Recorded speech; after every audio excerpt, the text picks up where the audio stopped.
بسم الله الرحمن الرحيم.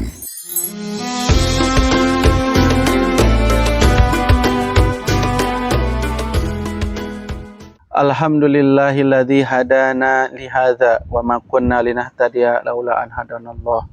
Asyhadu an la ilaha illallah wahdahu la syarikalah wa asyhadu anna Muhammadan abduhu wa rasuluh, amma ba'du. Sahabat-sahabat yang dimuliakan Allah Subhanahu wa taala, alhamdulillah Allah memberikan kita kesempatan dan kenikmatan yang luar biasa sehingga kita bisa menikmati beribadah indahnya bulan Ramadan. Sahabat-sahabat, tinggal menghitung jam, bahkan menit, bahkan detik, kita akan memasuki Hari Raya Idul Fitri. Di hari terakhir bulan Ramadan ini kita merasa sedih akan berpisah dengan bulan Ramadan dan akan memasuki bulan Syawal, di mana diawali dengan Hari Raya Idul Fitri. Oleh karena itu, pada kesempatan kurma kali ini kita akan membahas tentang hakikat Idul Fitri dan kemenangan di Idul Fitri ini. Sahabat-sahabat, secara bahasa Idul Fitri itu artinya kembali makan. Id artinya kembali. Al-Fitri artinya berbuka atau kembali makan, kembali berbuka. Setelah sebulan penuh kita ibadah saum di bulan Ramadan, maka hari ini kita fitri dari kata fatoro yang artinya berbuka puasa. Oleh karena itu Rasulullah dalam hadis menyebutkan farhatani lis-shaimi.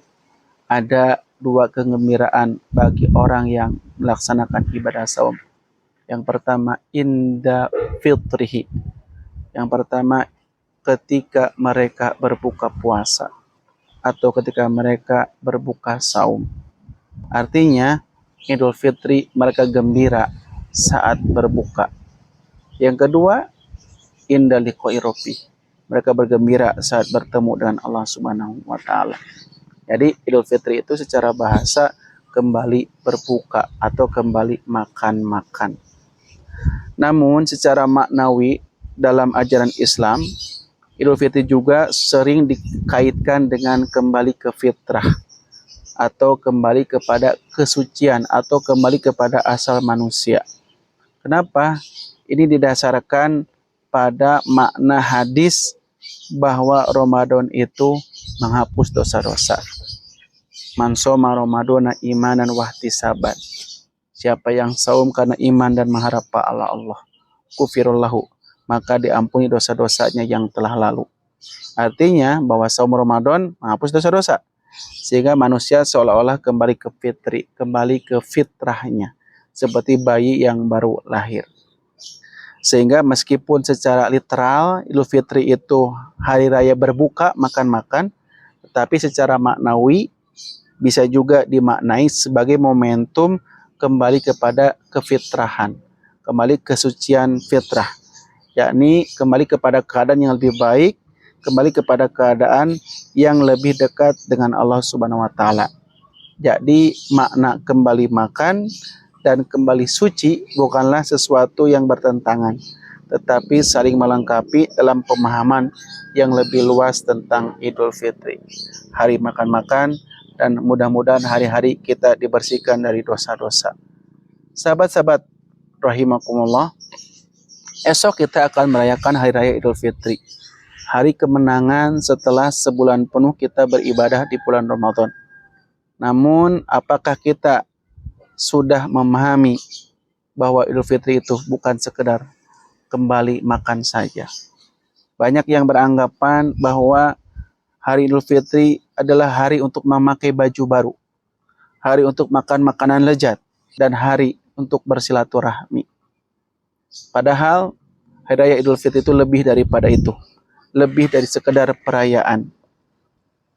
Hari Raya Idul Fitri ini adalah hari di mana kita bisa kembali bergembira dengan apa yang sudah Allah tetapkan kepada kita, agar kita lebih bersyukur kepada Allah Subhanahu wa taala.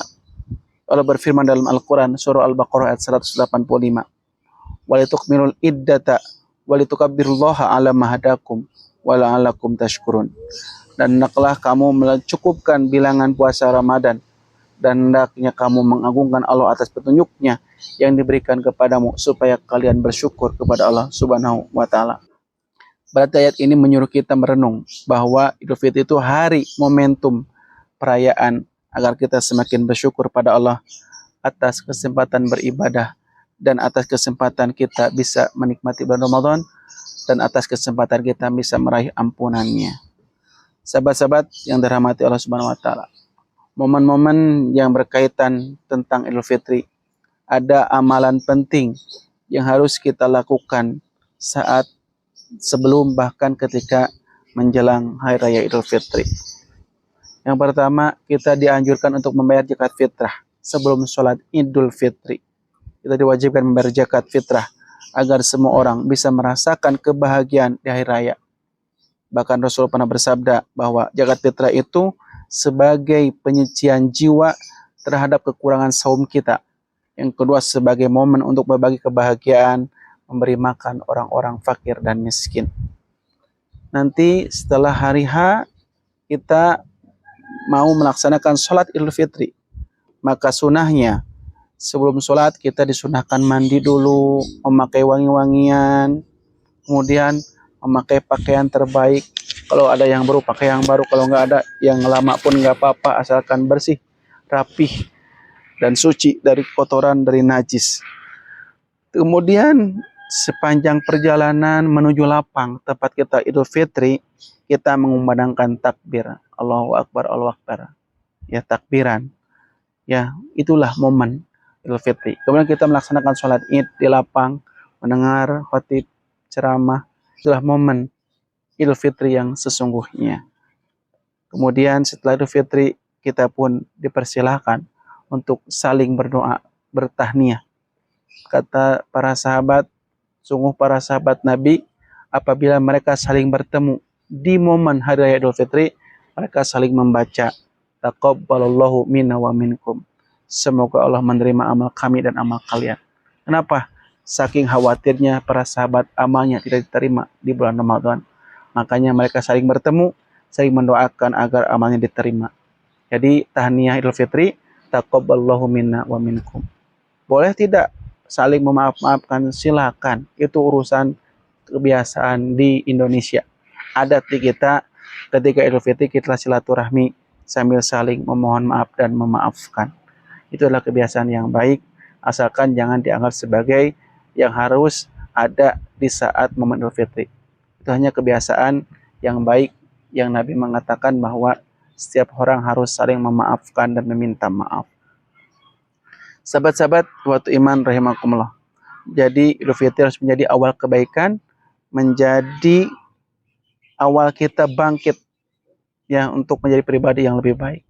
Jangan sampai kita beres Ramadan, beres Idul Fitri kembali menjadi orang-orang yang jauh dari Allah Subhanahu wa taala. Oleh karena itu, mari kita selalu membiasakan kebaikan-kebaikan kita di bulan Ramadan, di bulan Syawal dan bulan-bulan selanjutnya. Semoga Allah membimbing kita agar menjadi hamba-hamba Allah yang senantiasa istiqomah sampai husnul khatimah. Akhirul kalam, mudah-mudahan bermanfaat.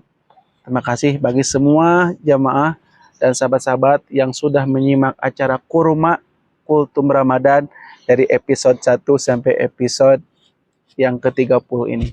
Luar biasa. Terima kasih atas kesetiaan Anda menonton kami. Mudah-mudahan ini menjadi amal jariah buat kami dan tim, menjadi amal soleh yang kelak bisa kami petik di akhirat. Tentu saja kita berharap buat jamaah semua, buat ikhwatu iman, sahabat-sahabat, menjadi amal soleh yang sudah menontonnya, yang sudah men-share-nya, yang sudah menyimaknya. Mudah-mudahan video-video kami bermanfaat untuk semuanya, bermanfaat untuk umat, karena kami punya prinsip taat tebar manfaat. Mudah-mudahan Allah selalu menjaga keikhlasan kita dalam beribadah, menjaga, membimbing kita agar senantiasa tawadu, rendah hati kepada siapapun, dimanapun dan kapanpun. Terima kasih. Mudah-mudahan kita bisa bertemu di Ramadan tahun depan. Tetap semangat, tetap istiqomah. Akhirul kalam, aqulu qouli hadza wa astaghfirullahi wa lakum. Assalamualaikum warahmatullahi wabarakatuh. Taqabbalallahu minna wa minkum.